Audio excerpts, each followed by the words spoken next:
Assalamualaikum warahmatullahi wabarakatuh. Alhamdulillahillahi wa binasta'in ala mudni waddin. Wassalatu wassalamu ala sofil anbiya'i mursalin wa ala sahbihi asma'in. Assalatu wassalamu alaikum sayyidi ya Rasulullah uzbiri kulatilatil dikni. Alhamdulillah la nikmatil Islam waliman wa kafa bima minima. Alhamdulillah kulihal. Alhamdulillah binimati tatimus sholihat. So, sekarang ini saya kedatangan Ustadz muda. Ustadz siapa namanya? Zikru dari Karangasem ya. Ini orang asli Bali, sob. Nah, alhamdulillah tadi saya udah beliau kan mengatakan kemarin waktu di ceramah itu, jarang ketika habis ceramah itu saya datangin ustadznya gitu. Padahal beliau ini masih muda segala macam-macam, kemarin saya datangin karena apa? Nyentuh hati saya gitu. Nyentuhnya gimana? Nah, nyentuhnya gini. Pertama dia bahas tentang utang dulu. Bahwa utang itu ya harus cepat segera diselesaikan, betul gak? Iya. Ya Ustadz ya. Terus yang kedua tentang kalau mau apa? Yang tentang Allah. Kalau mau cari ini hanya Allah, gimana tadi? Jadikan Allah sebagai tempat kita untuk mengadu. Jadi jadikan Allah sebagai tempat kita untuk mengadu, terus kemudian Al-Quran kita jadikan sebagai petunjuk kita. Terus kemudian jadikan Rasulullah sebagai teladan terbaik kita. Ya, terus kemudian jadikanlah kematian itu sebagai nasihat bagi kita. Terus kalau barang siapa yang merasa tidak cukup dengan semua itu, dengan Allah tidak cukup, dengan Al-Quran juga dia merasa nggak cukup, dengan Rasulullah nggak cukup, dengan kematian juga nggak cukup, maka kata ulama nerakalah yang pantas untuknya. Nah itu dia. Akhirnya apa, langsung ternyuh. Yang kedua ada nasihat lagi dia, memuliakan tamu gitu katanya. Wah itu, dan alhamdulillah ketika beliau datang tadi tak siapin makan itu rujak cingur gitu sama es campur. Nah gitu, alhamdulillah ada kelebihan. Ada sahabat saya dari Bali, sahabat lain ya dari Bali datang ya ikut makan bareng gitu. Jadi itu tadi, siapapun orangnya, ini pembelajaran bagi saya juga ya, mudah-mudahan bagi anak-anak saya. Saya tidak pernah membedakan siapapun dulu. Duduk di meja makan saya, makan bareng dengan saya, segala macam-macam, siapapun orangnya. Jadi kelebihan saya itu, saya tidak pernah membedakan, dan alhamdulillah. Dan kenapa? Karena saya salah satu nasihat Ustadz itu tadi, muliakanlah tamu. Siapapun kita nggak lihat tamu itu siapa gitu. Betul apa enggak? Betul. Jadi, nah, ini ada pengalaman hebat dari beliau. Ini orang susah, sob. Tapi bisa kuliah di mana? Di Madinah.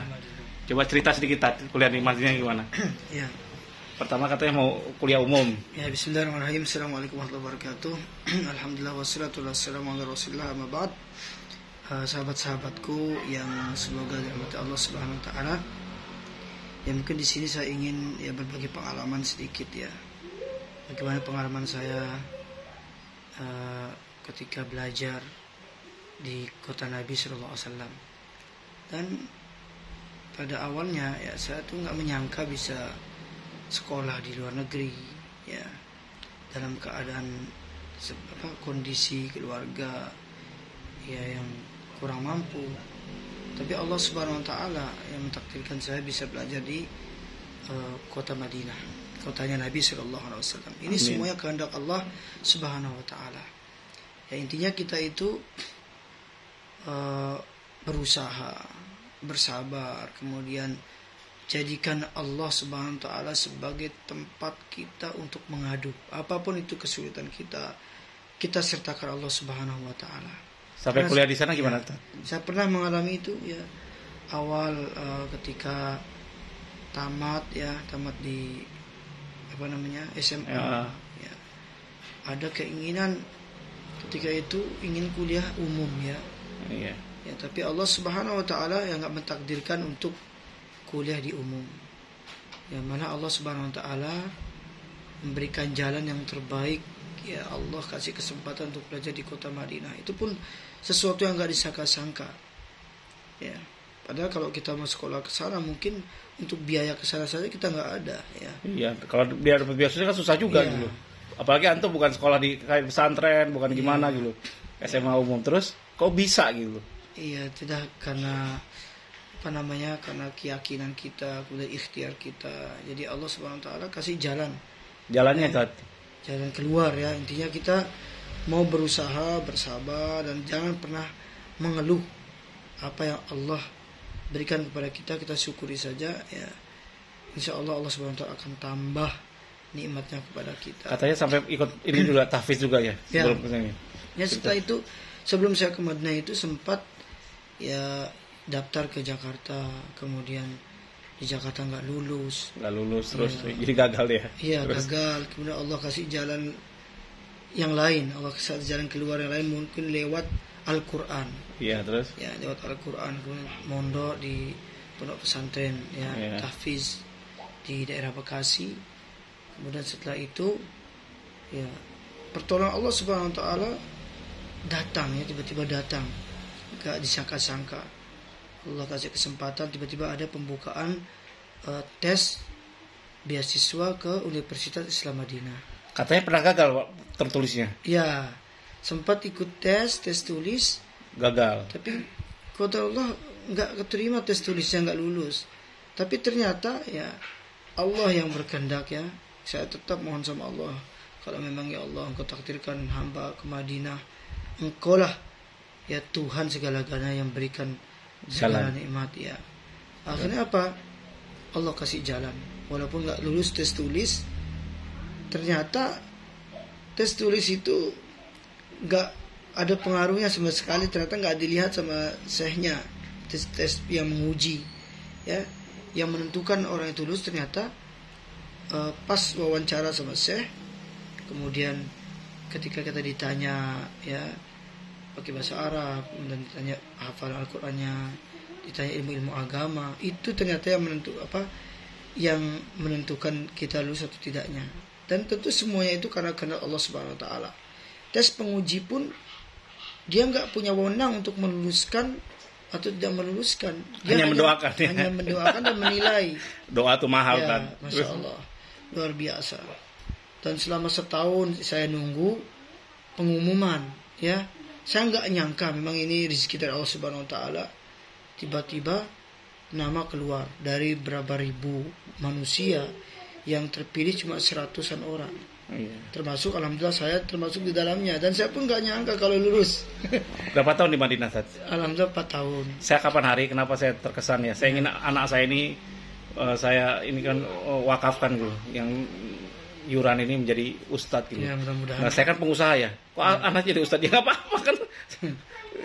Mudah-mudahan usaha saya bisa menopang semua gitu. Mudah-mudahan nanti. Dan saya suka juga sama beliau ini, kenapa? Jadikan para pendakwah ini, ulama ini, ustadz ini dekat dengan pengusaha gitu, kayak saya gitu. Karena jadi harus sadarkan pengusaha, jangan sampai pengusaha itu lupa gitu. Karena ada kewajiban kita di pengusaha untuk bisa, karena kalau ustadz ikut bisnis kan susah gitu. Betul nggak? Iya. Beliau tadi nanya, Pak Ridwan gimana caranya mau bisnis gitu, supaya nopang keluarga. Ya bisnis gini loh, saya aja bisnis ya puluhan tahun, sob. Saya tuh bisnis dari 6 SD saya udah bisnis. Saya punya kios saya udah dari 6 SD punya kios. Terus lulus SMA saya udah jadi miliarder. 2 tahun lulus SMA ini. Bayangkan kan. Dan itu pengalaman jatuh bangunnya udah termehek-meheknya banyak gitu. Nah, kalau kita ustadz mau ikut bisnis juga susah gitu. Bukan saya nyekel. Mudah-mudahan nanti Bank Wakaf SKDA Sadar Kaya ini mudah-mudahan bisa bantu para ustadz di usaha gitu ke depan. Lagi saya pikirkan mudah-mudahan.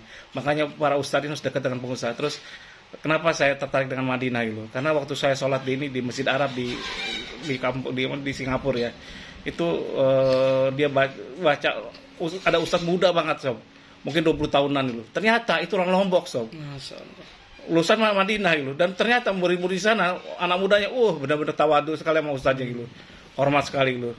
Dan saya waktu itu alhamdulillah, Pak, surat apa yang ada sujud, surat as-sajadah ya, sujud sahwi, tilawah ya, itu luar biasa, sob. Sampai nangis saya sepanjang sholat tuh, saya nangis terus pas dia bacanya karena saking nikmatnya gitu. Di situ saya bilang, ya Allah, mudah-mudahan anak saya bisa jadikan, saya gak bisa hafiz ya, karena umur udah 50 tahun saya ngapalin juga susah banget. Juz 2930 aja beratnya luar biasa gitu. Baru beberapa ayat yang bisa gitu, tinggal beberapa lagi. Al-Buruz masih belum bisa, Ar-Rahman masih belum bisa, semua masih belum bisa gitu. Baru yang simpel Al-Balad alhamdulillah udah hafal gitu. Itu aja berbulan-bulan gitu. Makanya saya bilang kalau saya nggak bisa, anak saya mudah-mudahan jadi hafiz gitu. Makanya nanya ke beliau gitu. Dan kalau bisa, ya Allah, mudah-mudahan saya bisa nyekolahkan dia, kalau nggak di Madinah ya di Kairo gitu. Saya ingin memang gitu. Jadi ya itulah alhamdulillah gitu. Seluruh anak sekolah itu anak saya itu sekolahnya bukan sekolah umum, sob. SD sampai SMA-nya di Albana gitu, sekolah Islam gitu. Padahal kalau pengusaha kan pengennya umum kan. SMA-nya sekolah mana di Man 1 di Malang gitu. Jadi saya memang karena ketidakmampuan saya dalam mengajar gitu, dan dalam mendidik itu berat gitu. Makanya tugas ustadz berat gitu sebenarnya. Makanya saya ingin mudah-mudahan anak saya doain Sob, ya, mudah-mudahan jadi hafiz dan bisa kuliah di Madinah. Demikian dari saya, kalau salah saya banyak salahnya, kalau kurang banyak kurangnya wabillahi taufiq walhidayah. Wassalamualaikum warahmatullahi wabarakatuh.